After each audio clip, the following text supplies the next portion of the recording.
उमरकोट में नारायण भील की खबर मूजिब नवकोट जे रहवासी सुनील कुमार महेश्वरी 62 ठेकेदार विक्रम दास पारां मुबना व्याजखोरी ऐं खेसि हिरासत करण खिलाफ़ प्रेस क्लब आॾो एहतजाज कयो।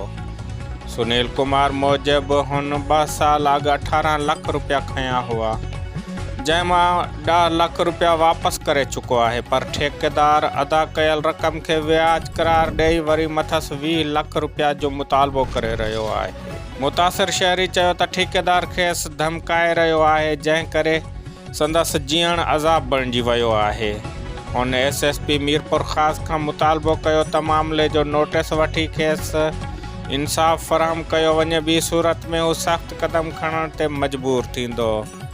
नाज़रीन, नवकोट जे रहवासी सुनील कुमार महेश्वरी 62 ठेकेदार विक्रम दास पारां मुबना व्याजखोरी ऐं खेसि हिरासत करण खिलाफ़ प्रेस क्लब आॾो एहतजाज कयो।